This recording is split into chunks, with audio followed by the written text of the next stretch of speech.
I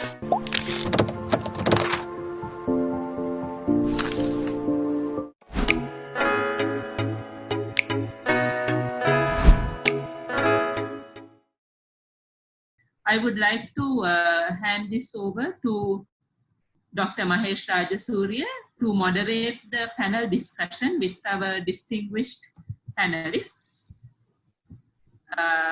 Dr. Rana and Mr. Phil Champale. Over to you, Dr. Mahesh. Thank you. Thank you, Manuja. So it was an exciting session of various case studies, but since we have gone over time, so I'm not going to comment on them. We have eminent panelists, which includes you as well, Manuja, today. I'm so happy to have this diverse, great panel to discuss about what we have heard so far.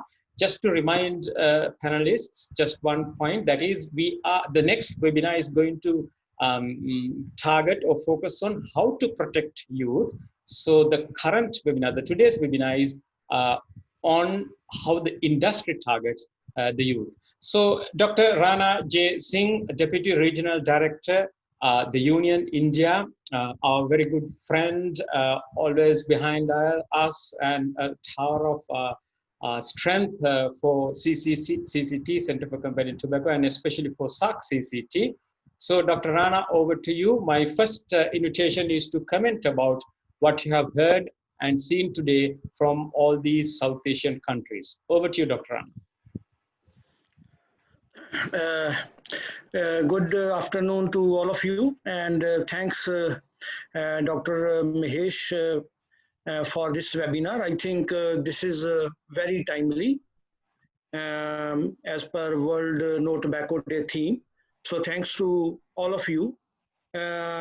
So thanks also to all the speakers who have shared their country presentations, case studies from their respective countries.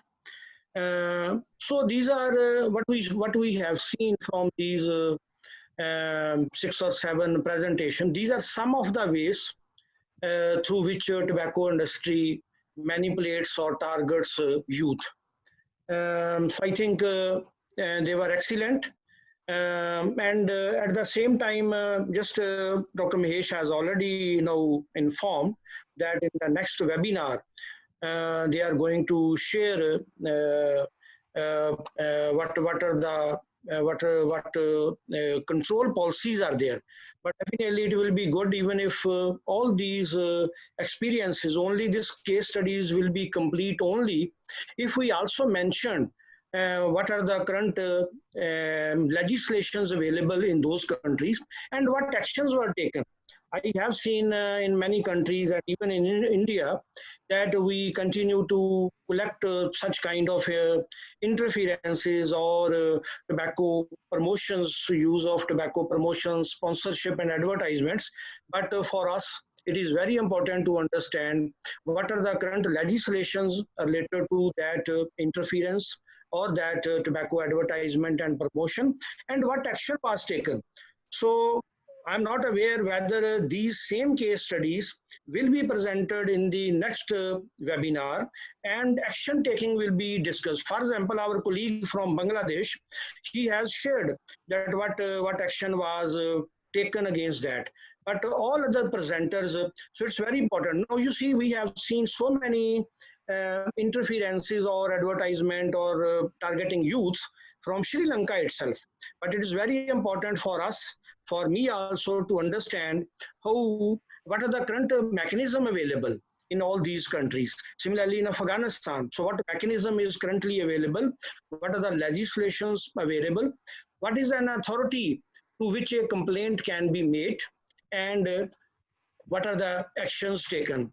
In this regard, I will just like to share with our experience from India, that because all of us were also in learning stage as far as tobacco control is concerned. If you ask me what I am doing, it's just learning from one place and sharing with others. What we saw, we collected almost 68 sub-national level interferences or tobacco promotions from India. And we saw that in roughly about 50 of these interferences and promotions, the local authorities were informed about that. And further, about 90% of these interferences were mitigated. Similarly, for example, if some just like our colleague from Bangladesh shared that they were going to have some competition that was annulled, so that could not be happened. So a complaint was made to the local authorities, and the threat of tobacco industry interference that was mitigated. So that this is very crucial. Once again, at this stage, I would like to congratulate all of the presenters. I think this is a stage where we need to keep our eyes and ear open. And while they are learning in their fellowship program, I think fellowship program will help them in identifying. So you see, what is currently lacking? It's our understanding. It's our understanding. Even if we are not aware, even if some interference or some promotion is happening just beside us, we may not be aware. So I think this fellowship will further strengthen participants' knowledge about knowledge to identify those violations, and then recommend or take some kind of action to see that these manipulations by tobacco industry, they are minimized. So congratulations once again to all of you. Over to Dr. Mahesh. Thank you. Thank you, Dr. Rana. Thank you very much for those insightful words and encouraging words and the guidance. And we are definitely going to share this webinar recording as well as the individual case studies with the next resource persons for the next webinar, and we'll make it available, the recording available for all the potential participants of webinar 2 to have a look before we do webinar 2, because webinar 1 and webinar 2 are quite linked to each other, unlike the webinar 3, which is slightly different. So thank you for bringing that up, Dr. Rana. So next, I would like to ask Mr. Phil Chamberlain, a very good friend from UK, managing editor of Tobacco Tactics, University of Bath, which is a partner in Stopping Tobacco Organizations and Products, the STOP, the new global watchdog and the giant in tobacco control. So we are very happy to have Phil with us. So Phil, what do you think, and what do you make out of the presentations that you have witnessed so far? Over to you, Phil. Dr. Mahesh, thank you, and for both the invitation and for your colleagues in assembling such a great lineup. I've taken pages and pages of notes from the information given, and I think that this is going to add enormously to our knowledge. First of all, I'd like to congratulate the fellows on their evidence gathering. I think what stood out was that it was backed up by grabs information from screens, from social media, and being able to use existing data gathering as well to put together a very comprehensive case for their case studies. And I think that solid evidential base is vital if we were to make sure that we can make most use of the evidence that we found. I thought it was fascinating. A couple of key points, if you will. The use of social media platforms. I know that at the end of 2019, Facebook and Instagram said that they were looking to regulate the use of their platforms, about how they would be used for promoting tobacco profits. Now, the problem with the social media platforms is they talk a lot and they do very little. But nonetheless, I think that they are they need constant reminding about the fact that their platforms are being used over and over again to target, in particular, potential young smokers. Looking at some of those images, the people in them are quite clearly underage. In fact, they should be using models, if possible, who are looking definitely over 21. And so there seems to be a prima facie case here of their platforms being abused for promotional purposes. And we need to make sure that we both gather information and then target the companies themselves, because they may well feel that that this is at 2 or 3 steps from them taking place a long way from the headquarters, but they are vulnerable, I think, to being embarrassed. Their platforms are being abused in this way, and in many cases quite blatantly in the way that they're being used to highlight and show tobacco in a positive way against young people. So I think that their lack of self-regulation, if you like, needs to be continually challenged, if you like. And the other one, I think, is about how we're seeing traditional products reused and repackaged. And the industry is very good at finding traditional products, if you like, and then rethinking about how else you can do it. And I thought the presentation for Maldives was a good example of this, where it was looking at a very traditional product and trying to think about new markets. And being able to spot where this is taking place and then to be able to counter, I think, is vital. So some of its next generation products, as it calls it, are actually very, very traditional products. And I think that looking at how it can expand out on both smokers and shisha is one example of that. A couple of other quick ones, if you would. I think that there are a couple of areas where obviously British American Tobacco is implicated in a number of places because of its prominence within the region. And I think that it's incredibly vulnerable to areas around where it's shown to be complicit in marketing to children. It would be extremely embarrassing for its London headquarters to be implicated as such. And I think we need to make sure that information is made as prominent as possible there. I also think that in the example around the Maldives, around the use of the tourism industry, again, one would think that the tourist companies would be shocked and appalled to be associated in that way. And I think there needs to be a denormalising, as they said, about how shisha is an acceptable form of tourism, but actually you are complicit in promotion of an area which it causes damage and is a breach of tobacco control laws. So I think being able to make sure that this information goes back to the heart of the companies in Silicon Valley or in London as well is crucial to make sure that they're unable to, if you like, step back and ignore or hope that no one kind of notices about what's going on, because I think some of the examples shown here were particularly egregious. 2 final points. One is, I think there's some really interesting information about particular case studies. So the Battle of the Mines, especially the fact that it's taking place in so many countries, and I'd be really interested in supporting and amplifying the work that was done by Mahir in Bangladesh around the Battle of the Mines in a number of countries, and seeing how we can highlight that. The earlier we can get that information out to other countries, so that they cannot be unaware, if you like, about what they're being drawn into, the better, to forestall the future. I thought that the Conrad Foundation, we've just done a lot of work on the Foundation for a Smoke-Free World. Conrad Foundation has been promised with existing funding as well, something in the region of $350,000 from the foundation to the Conrad Foundation.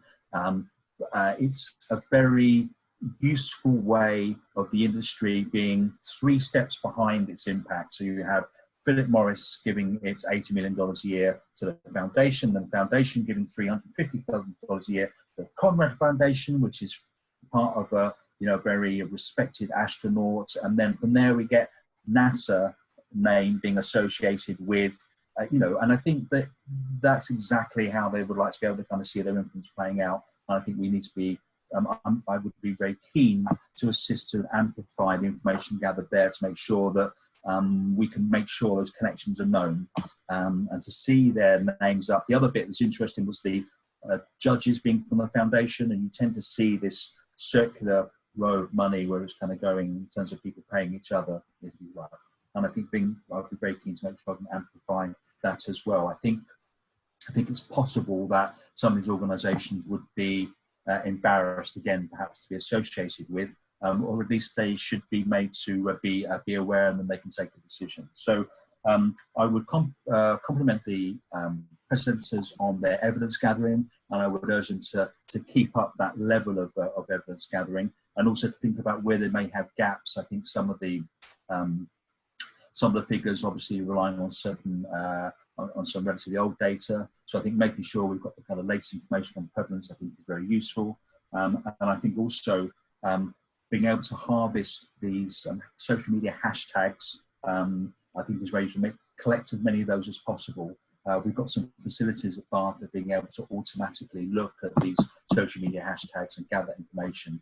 And it's good to be able to kind of grab that data so we can analyse. The sheer volume of information can be quite overwhelming. It sometimes requires an automated response to be able to make sure we can make the most of it. So my contact details I can share, and if you need any kind of assistance in being able to analyse this, I'm sure that we'll be able to look to assist. I hope that's okay. I think I've spoken quite fast, but I was trying to cover the amazing range of ground of the presenters as well, and I look forward to seeing what develops next. Thank you, Phil. That was perfect, and you have given lots of food for thought and lots of stuff to be taken on to the next webinar. I wrote them down, but we don't have time to refresh them. So I think everybody heard and understood. And I'll come back to you, Phil. We might go a few minutes overboard, but before I move on to Dr. Manuja Pereira, I will just highlight a couple of things which I saw on the chat. So Shobha John noting that great insights from the panel. I'm reading her words. Across countries, there seems to be increased vigor in targeting women. Has any of the countries got experience engaging National Women's Commissions, SARC Telecommunications Unit? So she's also giving us ideas which we would further expand in our next webinar. Yep, right. Okay. So let me now move on to Dr. Manuja Pereira. She's the editor of our Tobacco Unmasked and Tobacco Unmasked South Asia. She's also the Deputy Project Director, CCT, and she's a Senior Lecturer in Public Health. So Manuja, over to you to give us your observations on these diverse presentations which you actually managed and coordinated to present. What are your thoughts about the presentations? Yeah, thank you, Dr. Mahesh. I'll just briefly tell you my thoughts, because we should give some time for the participants to ask questions as well. When I went through the presentations and when I went through the material produced by our fellows, what I really noticed was the similarities. The biggest similarity being British American tobacco, being in our region, interfering in many things, and the next biggest interference by ITC, closely followed by PMI, and then KT&G. So we do have a certain group of individuals and companies interfering to make a regional impact. And I think it solely justifies the need for such a network as SARC CCT to get together, work together, and learn from each other, and learn the successes, learn the failures. So we would learn from each other and be successful as a region, because I do think we do have a common enemy, and we host 1/4 of the global population. We are more than them if we are taken together. So I think the main message I would like to give is the need to collate and network and work together. Thank you. Thank you, Manuja. Thank you very much. Let me briefly go through some of the questions and comments we have had. The first one from Rupesh from Maldives. My concern is if tobacco is completely restricted, will it pave ways to excess use of other narcotics? But we have already had a reply to that from Mr. Pranay Lal from India. Hi Rupesh, let me take the first stab to your question. Currently, there is no evidence to prove this. In fact, the opposite is true, since tobacco is a gateway product for use of narcotics. restricting its trade or stopping its access reduces incidence of other drugs and substance abuse. So I think it's clear, the answer is already clear, but I wonder if any of the panelists wish to answer that or comment on that. Right. Okay. So I think the answer is clear, Rupesh, from all this. Right. And you can even raise your hand if you want to ask a question. We'll try to accommodate one or two questions, although we have gone slightly overboard. Yaswan, I think from Sri Lanka, smokeless tobacco is a problem in Sri Lanka too. Why are we not doing more about it? I think we have done, we have even issued a gazette order prohibiting smokeless tobacco as a commercial product. But I think we would talk more about that in our next webinar. And then wonderful session, very good presentation. Tobacco, yeah, it's evident that tobacco promotion through online media is emerging. So what sort of measures can be taken by the government and the tobacco controlling authorities to mitigate such efforts? I think we are all, so I see a lot of passion and inspiration here. I would read this comment as well from Dr. Rojit Malaka Disanayaka. Thank you everyone for your interesting presentations. Impact through social media, teledramas and movies is very serious, and this is a very good eye-opener. It's high time to take active measures to address the issue. So everybody seems to be quite motivated and inspired by and correctly concerned by these presentations and talking about what, let's do something about it. We can't wait, we have to do something about it. But we are going to talk more about that in our next webinar. So I think as a perhaps the final round of talking for our panelists, I would like to now ask Dr. Rana Singh. Dr. Rana, so yes, we have looked at many aspects. Anything else you want to share with this interesting audience, excited audience, inspired audience before we conclude this webinar today? Dr. Rana, over to you. For any final? Yes. So thank you, Dr. Mahesh. I think there are some excellent suggestions for all of us. So at this platform, I would also like to share the union's position on e-cigarette, which has recently been released on 27th of May. So that is very much relevant to the current day's theme as well as World No Tobacco Day theme. So this is fourth position of the union. And as our understanding since 2010, I remember that first time when I heard of e-cigarette in 2010 and about the product. So since then, many things have happened related to our understanding of e-cigarette. And in that regard, union's position and position of all other organizations that has been changing. So now union as a final, as one of the latest position. So we have that where bans are best, while low and middle income countries must prohibit e-cigarette and heated tobacco product sales to truly tackle tobacco. So it says in low and middle income countries, e-cigarette and HTPs are being aggressively introduced and marketed, often with little or no regulatory framework in place. In these countries, youth are particularly vulnerable. It is for this reason that union recommends protective and preventive sales ban. At this stage, for low and middle income countries, bans are best. So with this, already you are aware that India has already banned e-cigarette. We have a huge population. And really, for a big country like India, it is not easy to regulate the things other than enforce legislations. Still, this is something which is required from all the other neighboring countries, maybe at least for our region. At the same time, all our scholars or our colleagues working in this aspect, they also need to see how these new products are being marketed in their respective countries, and we would be very happy to know about any case study further, maybe next webinar or maybe later on on CCT website. And further, finally, I think as Dr. Mahesh mentioned, it is time for action.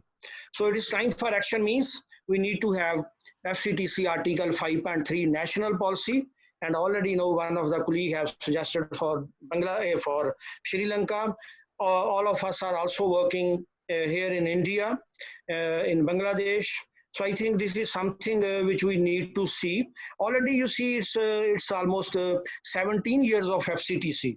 And if we still don't have that policy in place, so I think this is really right now almost very much crucial and immediate need for effective tobacco control in our region, in our respective countries. So thank you, Dr. Mahesh. Over to you. Thank you, Dr. Rana. Just a couple of words before I move on with the next comment. E-cigarettes, I think the way forward is banning it. I think we can be happy that the world is slowly agreeing that that's the way forward. So India taking a lead in the region. Thank you very much. Just reading last couple of comments perhaps for this webinar. Lindy Jakwala from South Africa says, South Africa is under a lot of pressure currently with the extension of the ban during the lockdown, ban on tobacco. I saw Sri Lanka is pushing for the ban on sales as well. Thank you, Lindy, for your encouragement. And from Jimmy Doji, wondering how we can prevent people from using social media as a platform. I think Phil was trying to answer that question, challenging social media platforms about self-regulation and so on. So, but we will definitely discuss this again at the next webinar. So, Phil, before conclusion, how do you want to contribute in the second round and the final round of panel discussion? Phil, over to you. Thank you, Mahesh. And just good to see Jimmy Dodge from Bhutan again. I've met him last year, and I was really interested to see his contribution then and now. And I think his question around social media is key, because it can feel like an out of control, something which is we're unable to regulate in any way. I think that the focus isn't on the people contributing, because there are so many, and the industry will use so many actors, third parties, etc., that we will always be trying to catch up with the next person. The focus needs to be on the platform itself to take responsibility, and increasingly it tends to put up a platform and then walk back and let everybody else, like a kind of Wild West gunfight, take part. And instead it needs to be made responsible for what is taking place on its platform, indeed what it's earning advertising revenue from. So the focus, I think, needs to be on targeting the owners of the platform to take responsibility to make sure that they're abiding by regulations on advertising that are already in place, and indeed those by the FCTC as well. So I think that is crucial in being able to make sure that we can gather verified evidence, pictures, dates and times and names, hashtags as much as possible is crucial. No information, no evidence is wasted in terms of being able to put together a case like this. And I think that's the information shared today shows the value in having that systemized evidence gathering that can build a case, if you like, especially when you have so many examples of such egregious behaviour. And so I think that bit is crucial. And I would also pick up on Manuja's point about it's clear in terms of being able to analyse at that regional level. The role of BAT here is absolutely crucial, and therefore needs to be kind of held account. And being able to address that again as high level as possible, I think is as effective as being able to take those individual country or regional or district responses as well. They need to be identified, linked in and held account for all the actions that are taking place at this region, to be able to understand what's taking place is quite clearly a coordinated effort, and I think the range of activities that we're seeing shows about how implicated they are. So I think being able to have that under that regional understanding is incredibly powerful and useful in terms of determining our response, which I'm sure will be developed in the webinars to come. I hope you found it useful. Thank you. Thank you, Phil. Thank you, Phil. I think you were also hinting at, kind of using their own tools, the social platforms, to kind of to do something about it, kind of beating them at their own game. And also, I think I'm getting a bit inspired by what you said. Perhaps we need to BAT. We need to sort of shame them in London, right? Maybe we can plan some activities. Okay, right. Okay, great. Always happy to shame BAT in London. Always happy to do that, sir. Excellent, right. Okay, we are onto something. You have to be there, Phil, if time permits you for the next webinar to see what's coming out of it. Right, okay. So we are going but we are going to conclude this webinar. It has been a wonderful session. It's great to coordinate this or moderate this panel discussion. One of the best I have done in my life. So thank you very much, Dr. Rana Jagdeep Singh. Thank you very much, Mr. Phil Chamberlain. Thank you very much, Dr. Manuja Perera. And then thank you very, very much our fellows from each of the South Asian countries. Bermuda's lots of, yes, Phil, they deserve a round of applause. Lots of difficulties, the COVID-19, various situations, situations in, conditions in different countries, and the committee members. They have worked very hard, and unfortunately, two of our fellows could not make it live today, but they had some family commitments and family emergencies. So our thoughts are with them. So thank you very much, fellows and committee members, and thank you very much, our supporters and friends. And last but not least, thank you very much for the participants who I think have benefited a lot from this webinar. And thank you all. We will see you on 14th of June. The time is not determined yet, 14th of June for the second webinar. And with that, I hand over to Manuja to conclude this webinar. Thank you, Dr. Mahesh. So because we have gone past time, I would just inform you that our next webinar is in 2 weeks' time, as Dr. Mahesh suggested. The tentative time is 9 a.m. Sri Lanka time, because we have a panelist from US joining us, hopefully. So if the time needs to be changed, we would inform you via the communication channels and networks we use.